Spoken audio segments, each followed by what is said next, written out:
What's up, guys? Welcome back to Storytime with Uncle Reddit. My name's John, and this is r/Tales from Tech Support. A little bit warmer here today. I'm still trying to survive with just a window fan and a couple open windows, but the cat likes the open window, but Uncle Reddit's going to have to start turning on the AC soon.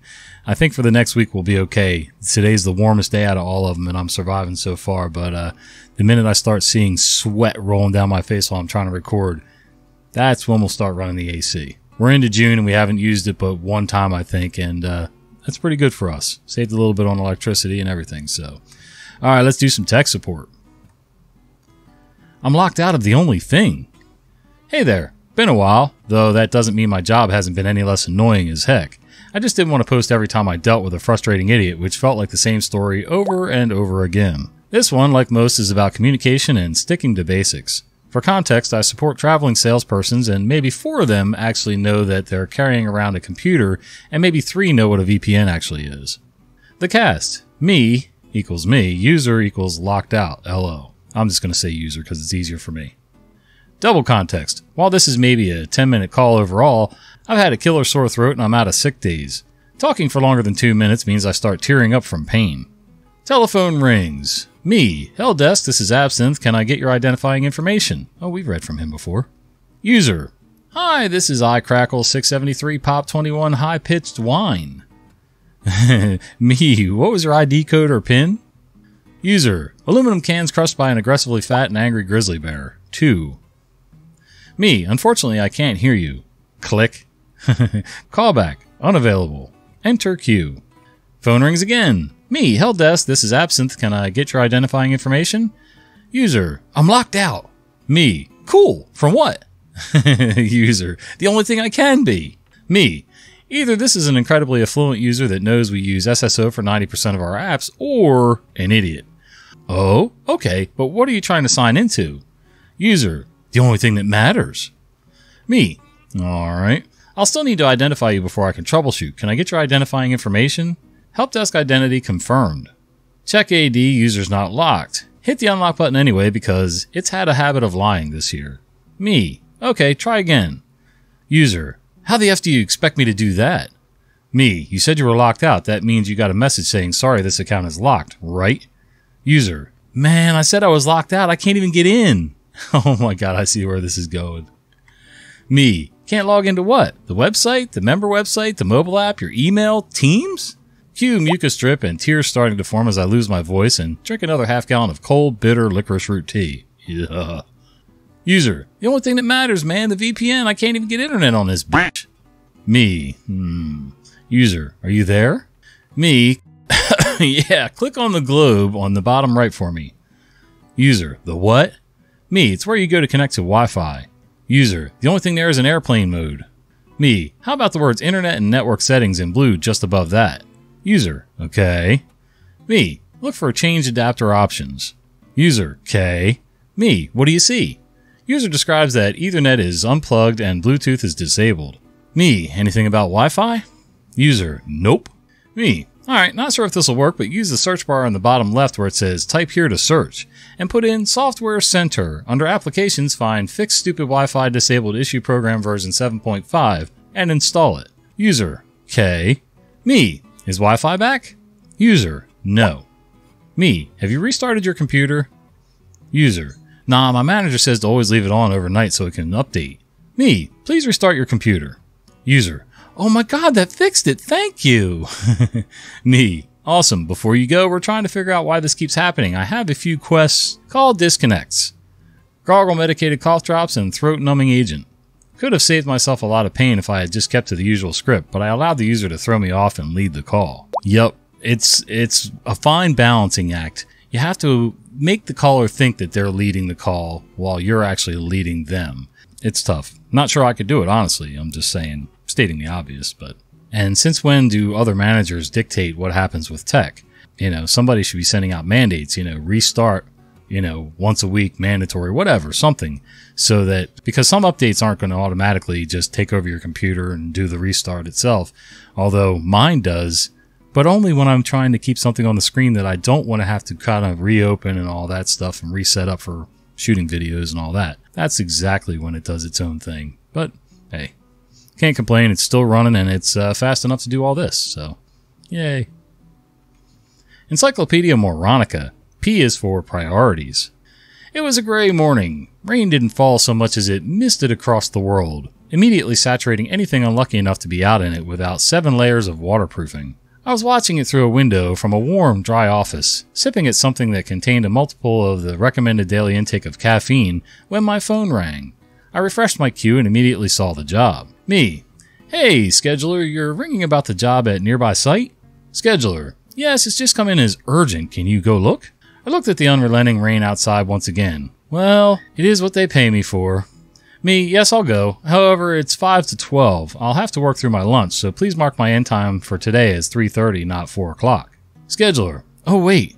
Other Tech has just marked this job as other contractor with a note that it needs to be passed to another company. Me. Well, Other Tech is wrong. The fault description clearly indicates a total network failure, not a failure of the single unit that is other contractor's responsibility. Don't let him close it. Send it directly to me instead. I'm already on my way. I hung up the phone, pulled on my jacket, and flipped out the hood. It was time to go to work. The site, fortunately, was close by, and I was there in a matter of minutes. I hadn't been to the site in about 6 months or so, and when I walked in, it was to a sea of new faces. One of them, however, recognized the logo on my shirt and approached me as soon as I got inside. New supervisor. Thank God you're here. I don't know what's wrong. We can still authorize equipment, but none of the other equipment is working. Me. Okay, let me run some tests here and we'll see what I can figure out. I approached the point of sale computer and initiated a test.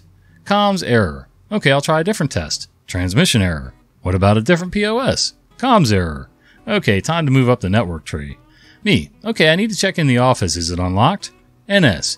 Yeah, sure. Dude, do whatever you need to. I don't care. Just make it work. Me. That's what I'm here for.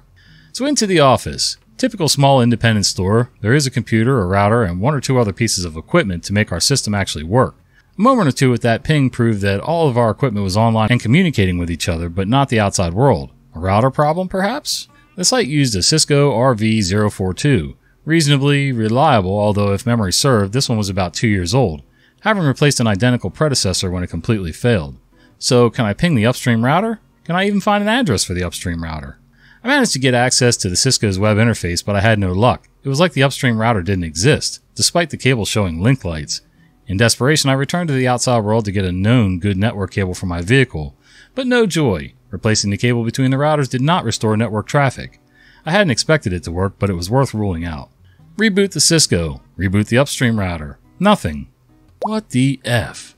Well, there's an idiom that gets used when you find yourself looking at a Gordian knot of network and cables underneath a dusty desk in a dirty back office.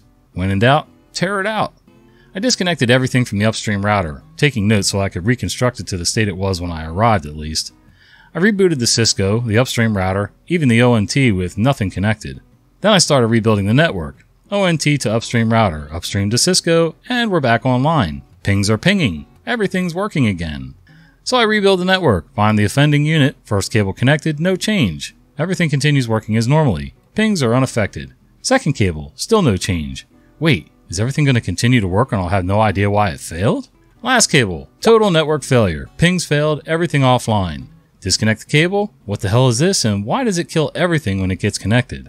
Trace the cable. Unravel the Gordian knot. The cable leads to a power over Ethernet adapter, which then leads to a circular white disc. It reminds me of a wireless access point that we installed for another customer a couple years ago. That one was configured via the cloud, so someone somewhere needed to have access to make changes. Me. Hey NS, it looks like this is the source of your problems. Whenever it's plugged into the network, we lose everything. NS. What even is that thing? Me. I think it's a wireless access point. It probably provides customer Wi-Fi? NS. We don't do customer Wi-Fi here. Let me ask old supervisor. Me. I thought old supervisor left? New supervisor. Yeah, but they still answer my calls when I have problems. I hope that they're still being paid to be the on-call knowledge base, I thought loudly. After a moment, the answer came back via text message. That was installed with the new digital signs because they need internet access. Okay, I think. If this is a Wi-Fi access point, what could have happened? Could someone have configured this to distribute the same address range as our equipment? What happens when a DHCP distributed address clashes with one set by static IP? Well, the DHCP server would be advertising that it has a route to that specific address, right? Whereas the static IP has no such advertisement. So when the DHCP distributes the address, it would be like the device with the static IP couldn't communicate at all with anything upstream. Exactly like the symptoms when I arrived. So how do we fix it? Me. Hey NS, has anyone reset the power to this? NS. No, why would we? That wasn't having any issues. If I power cycle this AP, chances are that it'll reset its internal DHCP server so the available addresses will be distributed from the start of the range again, and thus not include the address of the Cisco router. I turned it off, I turned it on again. I reconnected the network cable, and everything continued to work, and all was right in the world. The rain stopped, the sun came out from behind the clouds, and glorious rainbows smiled down from the skies. Well, the rain stopped at least. NS. You know, I thought you weren't taking this seriously when you arrived because you never stopped smiling. Me. NS, I started out in the Navy fixing the combat systems that allowed a ship to actually defend itself. If I wasn't fast enough, not good enough, then the whole ship could sink and hundreds of lives lost. Not just my coworkers, but my close personal friends. My brothers from other mothers. My family of choice rather than coincidence.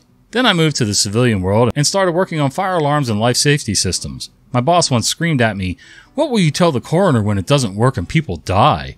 He didn't appreciate my response of, I told my boss that I needed more time, more training, and most importantly, more people, because we're chronically understaffed and you did nothing about it. So yes, I was smiling because at the end of the day, no one would die if we couldn't fix this. The only thing that was ever actually at risk here was someone else's money. I climbed back into my vehicle and checked for any further messages. There was one from OT. OT, sorry, Gambat is correct. I didn't read the fault description closely enough. Please send the job to him ASAP. I hit reply, condensed the fault description to the barest of bare bones, and sent it back. My tablet pinged a response almost immediately. OT. What the F? I would never have found that. It's nice to have your skills recognized and acknowledged sometimes. I agree. While it's not a prerequisite for the job, as long as you're paying me and not beating me into the ground every day, it is nice to have some affirmation once in a while. And I would have never found that fault either. Although, even though I would not have unknotted most of those cables, I would have power cycled anything and everything in that line, or in that pile, whatever it is. And I don't know if that would have fixed it or not. Probably not.